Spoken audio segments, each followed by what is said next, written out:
All right, in this first section, we're going to install the software, set up some of it, and then install the Christian Brenna's tooth library so that later on, when we get to setting some teeth, we have the teeth. So first off, you go to meshmixer.com. Okay, here's the home page. From there, on the upper right, there's a button that says download, and you're going to go ahead and download whichever version is that you need. This is the one that I downloaded. I've already got that downloaded, so I'm going to run that. It's an installation folder, and we're going to just let that run, and then I'll show you how to set things up.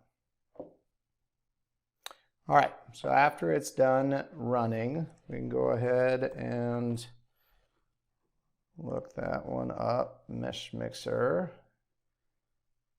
And this is Mesh Mixer. So if you've never been into Mesh Mixer, every time you open it up, it starts with this screen right here where you can import an STL file or an OBJ or some other kind of file, or you can open a project you've already been working on. You can also import this bunny or import this sphere or a plane. Typically, I always go straight to either import or open. This is if you want to know what the keyboard shortcuts are. For now, I'm just going to go ahead and click on the import the bunny, just so we have an STL file that's sitting there, because I want to show you a couple things. First off, when you first get into Mesh Mixer, you're going to notice that there's this box that your object is sitting in. That is trying to be the printer, because Mesh Mixer by nature is made for hobbyists that are 3D printing, and so it's useful when you're getting something ready to 3D print to see the print bed. We don't need to see that, so under our view, you're going to uncheck the box show printer bed, and often I even turn off this grid. Sometimes I want the grid, but often I don't need it, so I also turn off the grid. Some other things just in terms of setup that I want to show you is that if you notice with this, if I try to turn it, and I'm looking here at the bottom up through the inside, notice that when I turn it, I can't keep turning it. It stops. Okay, I want to show you how to get around that. Also, if you notice, there's some kind of odd shading on this object. And also, if I were to bring in a cube, you can kind of see the shading's kind of funny on this. Now, you might like that shading. I don't. So I'm just going to show you some changes that you can make in the preferences to have that look just a little different. So you go under File, under Preferences, and that brings this up right here. I don't like that weird shading, and you're getting that from this right here. If you click on Face Normals, and then I'm going to hit Done, notice now that when I'm looking at these, I can see more of what the triangles are looking like, and I like that. It helps me to understand better what's going on. If you don't want it, don't worry about it. The other thing I like to do is I like to change the background color, and I like to make it so that this can rotate completely around 360 degrees in any direction. To do that, so you can either hold down the space bar. Notice when I hold down the space bar, this little menu pops up. If you hold down Shift and tap the space bar, then it stays there. This button that says Free, that is there so that when you click on it and then start rotating, see how now I can rotate all the way around in any direction. That's very nice, especially when you're doing a lot of things in dentistry, because you're going to want to move that model all which ways and not have to be restrained to one view. Couple other things about this one. I never use these ones right here. These are there to allow you to rotate or pan or zoom, but you can do that with your mouse, and I would always do that. Also, brush sizes and strength you can change down here. Again, there's other places that you can do that, so I don't ever use those, and I don't mess around too much with these either. This is kind of a useful one in that if you have an object selected and you click, like if you have a scene that you're working on, and let's say you're kind of zoomed in and you're a little bit lost, you can go ahead and hit center, and it brings this scene, kind of zooms out on the scene, and so that's kind of nice. The other thing I like to do here is this one on the end here. This is where you can change the background color. I personally like to make it white. I like the look of this, but you can make it any color you want. So that's a nice feature there. Now, one thing that I want to show you is to add that square. I went into here and just grabbed that square and dragged it in. Where Mesh Mixer became useful to us in dentistry is when we realized, hey, we can drag a tooth into here. In the beginning, what people were doing is just installing a single STL, importing a single STL file of a tooth through using the import. And then one day, I was playing around with Christian Brennis's teeth and realized that it is possible to make your own libraries, just like this one you see here on the side. All of these right here, these are all libraries.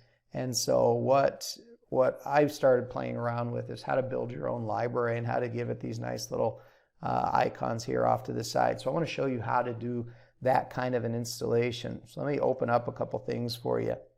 When you go into your file system and you go into your documents, and that's going to be the same regardless of if you're on a PC or if you're on a Mac, you want to go into your documents folder.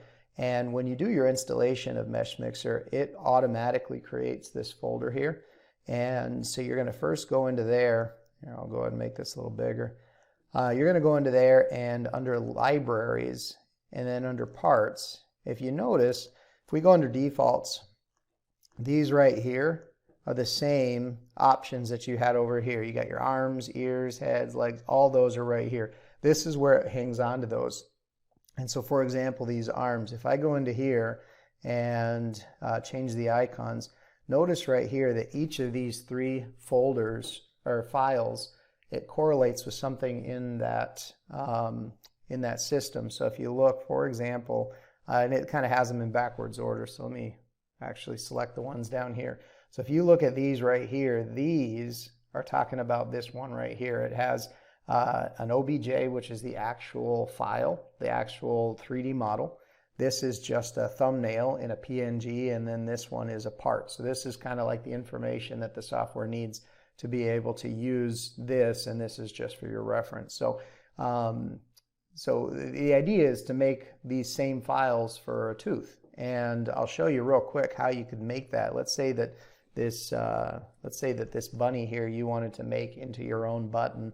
You can go ahead and select that bunny, and we're not going to talk much about this, but if you grab that bunny and you choose this convert to open part, let me just slow down a little bit. I hit Control A to select the whole bunny, and when you select something, this menu pops up, and we'll go over this again later, at least this menu. But right here where it says convert to an open part, when you do this, hold on, convert to a solid part is what I meant to say. Convert to a solid part. Notice it gives you these options. I don't ever change it. I just say no preference and maintain dimensions, and I hit accept. Okay. What that does is under this piece down here at the bottom under my parts, see how it added this bunny? Okay. And then let me go back to our file. I guess I closed it down. Let's see here, under Documents, Mesh Mixer, Libraries, okay, Parts. Notice under my part, see how when I did that, when I made this bunny, it created these three files that I need. So the idea is what I did to make the files is I did that to each and every tooth, and then I took those files and I saved them out for people. So let me show you what we're going to do. For one, I don't need this. I'm going to delete these, okay? And I'm going to come over here, back into default. And normally what I do is I delete some of these things that I don't need. Symbols are all right, primitives are all right, these other ones are all right, but these ones, arms, legs, things like that, you can delete those. Then what we're going to do is open up another folder, and we are going, the files that I'm going to right now, they're somewhere where you can download them from the course down below. There's a tab that says files. Go there, download these files. Let me go to it real quick. All right, so right here, if you notice, we've got these three folders. You got Brenna's Teeth, Brenna's Pontics, and Aesthetics. The Brenna's Teeth I don't really use anymore, and so I might not even put them on mine.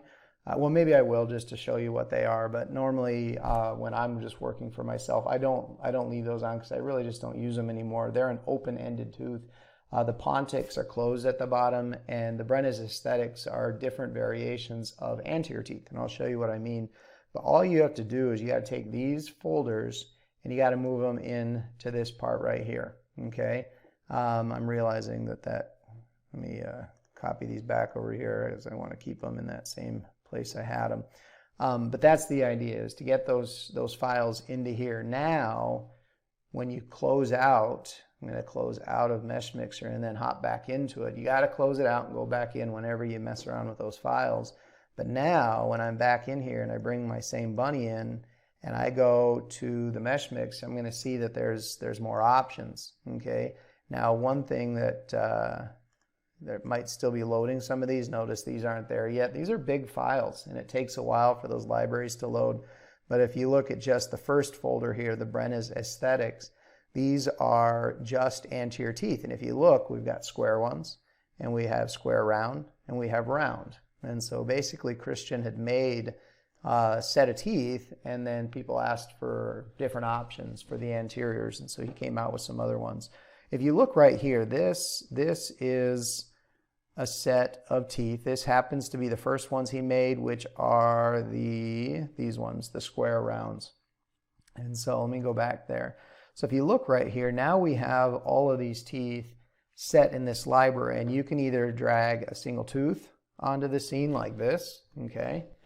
There's a single tooth, or you can go back into here. You can go all the way to the bottom, and this allows you to drag a set of number 6 through 11, if you're on that tooth numbering system. Or what you can do, if you need to, like let's say you're working on a denture, you can grab all of the teeth in occlusion. Now, I'm not saying that they're perfect occlusion.